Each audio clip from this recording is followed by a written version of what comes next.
the assistant administrator of finance division, she submitted a false affidavit? If she claimed that I was acting in a rude and demanding manner, that's very false, because I didn't. Let's look at finding number 20. Finding number 20 reflects, and I quote, Exhibit 10 indicates another employee that felt that Defendant Wilson, that's you, right, threatened his continued employment with the county when he disagreed with her about an issue relating to his volunteer activities, end quote. I don't even understand what that's about. I didn't interfere with any employee on any volunteer activity. If you look back at paragraph 16, this paragraph 16 reflects, and I quote, on December 5th of 2006, Defendant Wilson complained at a council meeting about an employee hired by the administrator and interfered with the county and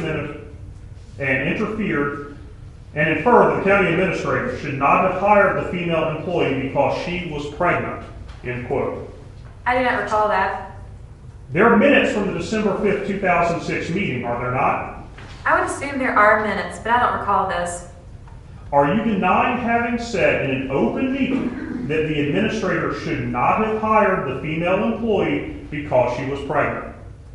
I don't recall this, Mr. Davis. If you would provide me the minutes and refresh my memory, I might understand what you're talking about. Okay, let's keep going. Does paragraph 13 reflect, and I quote, Defendant Wilson stated at a public meeting she went into a county employee's office and requested information stating, internal quote, as a member of council, I am entitled to the information, end quote.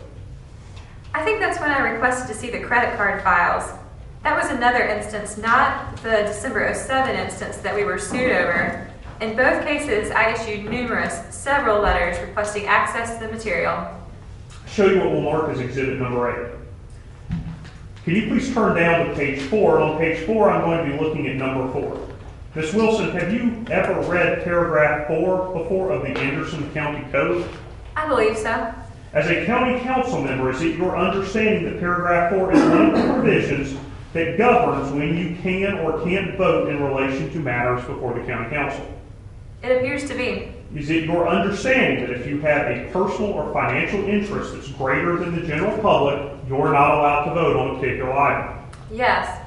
On the night that you voted on Joey Preston's severance agreement, there had been existing threats of tort claims against you and Mr. Waldrop personally, had there not? Yes. And that severance agreement actually contained a release that related not only to the county, but also embraced county council members, did it not?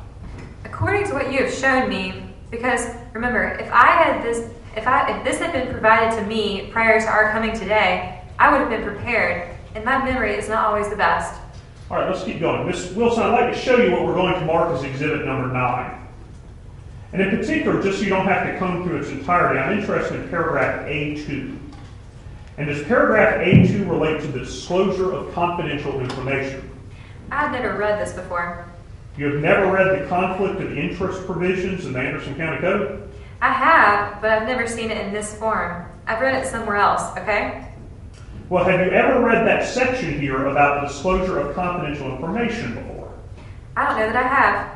Let me ask you this question. Were you aware that officials and employees are not allowed to disclose confidential information concerning the property, government, or affairs of the county, and that you're also not allowed to use such information to advance financial or private interests of yourself? Were you aware of that? I would think that would be assumed. I think this refers to blood or marriage relationships, close business or political association. No, ma'am, it doesn't. Paragraph 2-288A2 relates to disclosure of confidential information. We can read into the record if you like. Let's do that. Okay. A2 reads, and I quote, disclosure of confidential information. No official or employee shall, without proper legal authorization, disclose confidential information concerning the property, government, or affairs of the county, nor shall he use such information to advance the financial or other private interests of himself or others. End quote. Did I read that correctly? You did. Do you recall in July of this year attending an Anderson County Republican Party meeting wherein you stood up and disclosed the terms of a confidential settlement agreement within the context of this case? No. Are you denying that? I never disclosed terms, and I don't think it was July. I think it was August. Okay, August. I'm not sure. There was a settlement proposal, and I felt threatened. I felt like I was being threatened in my individual capacity again if I didn't vote for a settlement. I heard from other council members that they felt threatened too. I went before the Republican Executive Committee that we were being threatened and that we didn't settle immediately. And we didn't have our full legal counsel. And that was one of the things I was requesting, that we slow down and wait until Judge Wilkins was back in town and have all the information so we can make an informed choice. And the comment that I made that evening was, did the voters of Anderson County elect us to serve as their representatives or to save our own hides? And if they had any concern about a settlement being presented and our having to make a snap decision, they should call their councilman. Now, the Republican Party actually keeps meeting minutes, does it not? I think they do. In addition to standing up and talking about whatever it is you said that night, you made a series of phone calls too, didn't you? What's wrong with that? And in those phone calls, you also disclosed the terms of the settlement proposal, did you not? No. Did you deny doing that? I may have indicated that the settlement was on the table and that they were being pressed to settle quickly, and it involved funds from the former administrator, and they were pushing us to make a settlement quickly, and I didn't understand why. There was a lot of pressure on us. And it's true, is it not, that you provided a copy of that settlement agreement to Rick Fremantle? Yes.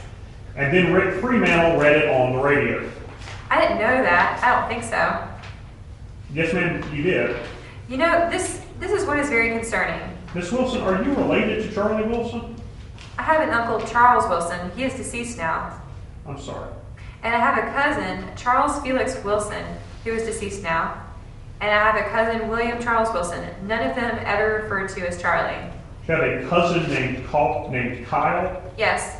No, I have an uncle named Kyle. Is your sister's name Nancy Wilson Bagwell? No, that's my aunt. I'm going to do this a different way this time. Who are Barry A. and Laurie E. Wilson? Those are cousins. How about Kyle and Merle Wilson? Uncle and aunt.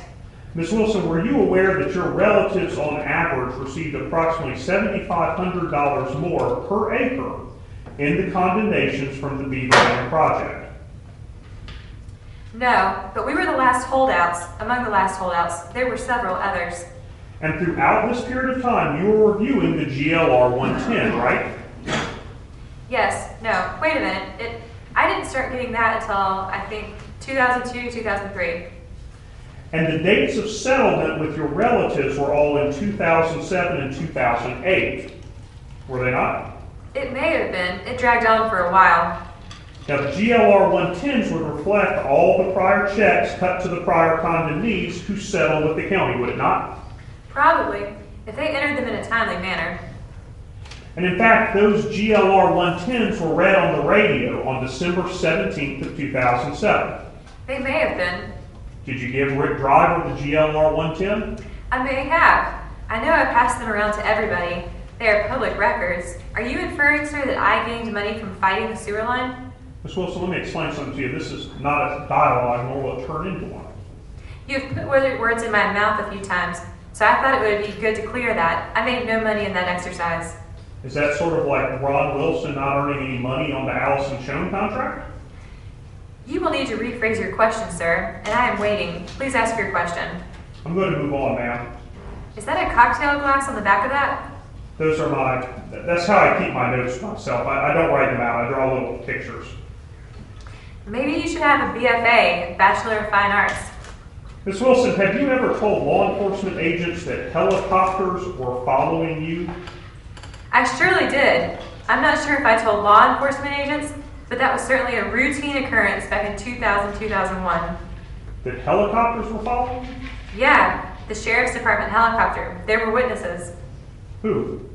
People at our farm, my aunt at our home. I'm trying to remember some of the neighbors. And these helicopters, where would they follow you? In fall of 2000, running in the general election, I was out putting out campaign signs where I had been given permission, and I saw the sheriff's helicopter along I-85. I was over in the Welcome Road area. I ran out of signs, I went home into the garage, and here comes the helicopter and hovers over me. And then later, I don't remember dates, people were out at the farm riding, and they were buzzed by the sheriff's helicopter, which is an exceedingly dangerous thing. Then one evening in the wee hours, I guess around 1 in the morning, The helicopter hovered over my home with strobe lights going. I understood from the neighbors. They wanted to know what was going on. The helicopter awakened them, and there may have been another time or two. What does the helicopter look like? It was dark, had I think Anderson County Sheriff or Sheriff's Department on it, but there were other people that saw it. And the sheriff at the time was who? Gene Taylor. And why would Gene Taylor send this helicopter out to follow you around, Miss Wilson? I have no idea. Why would he file a complaint against me at the Ethics Commission too?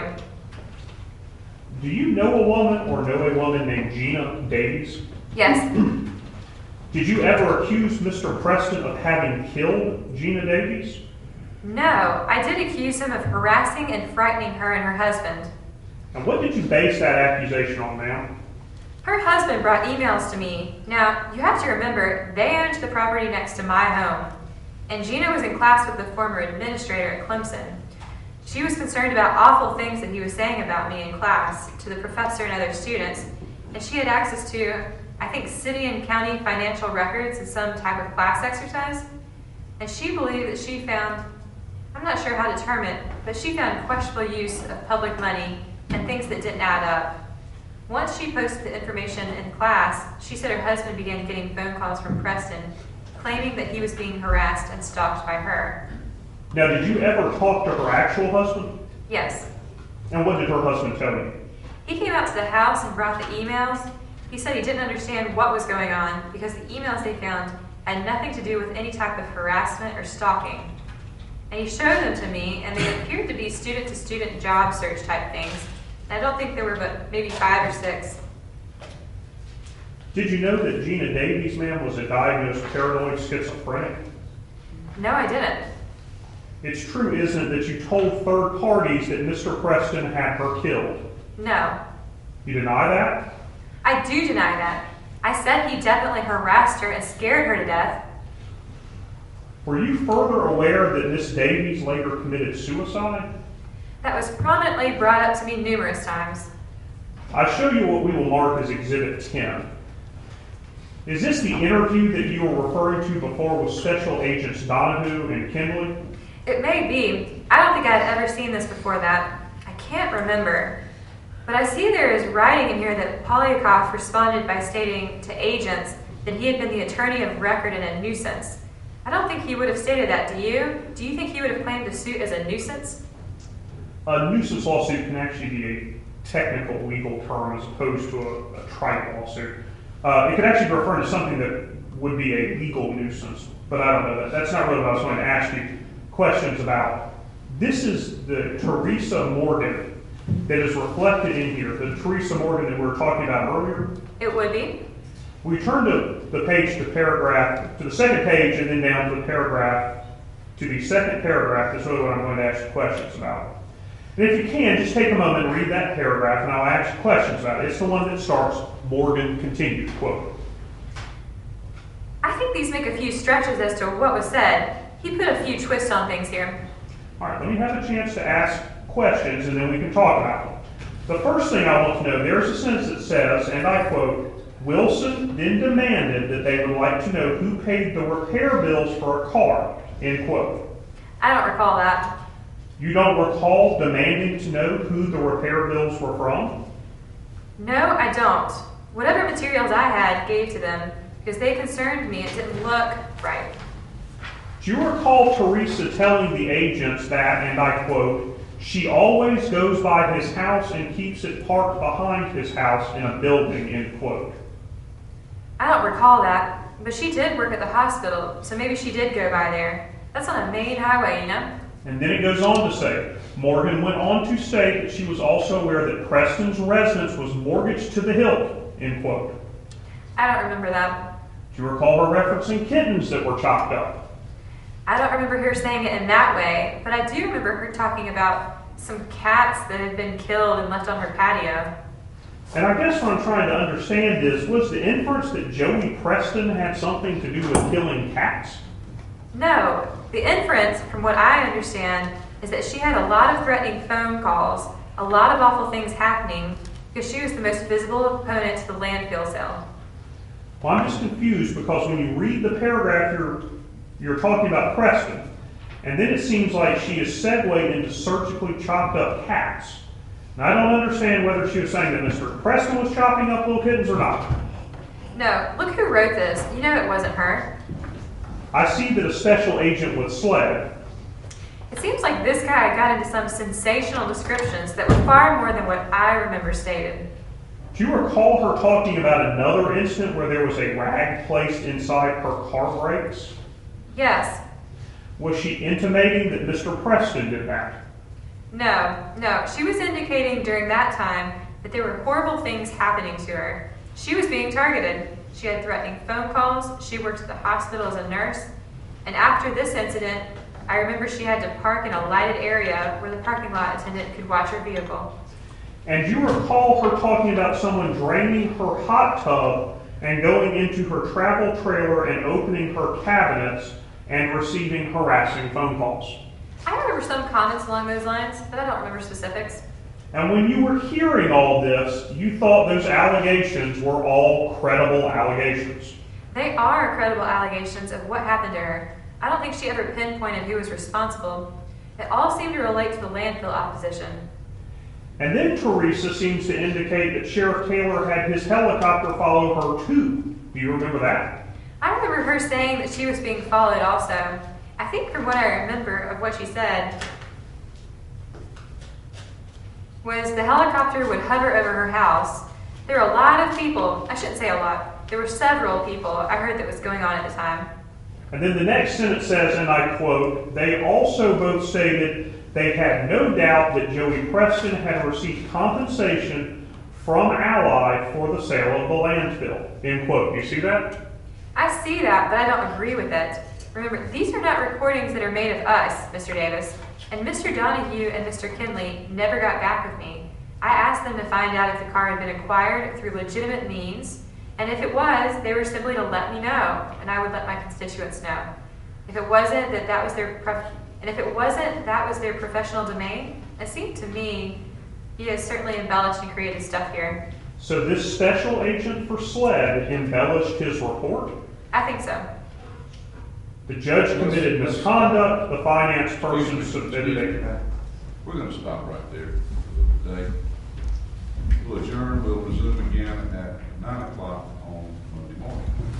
Hope everyone has a good weekend. We'll let you pick it up at that time.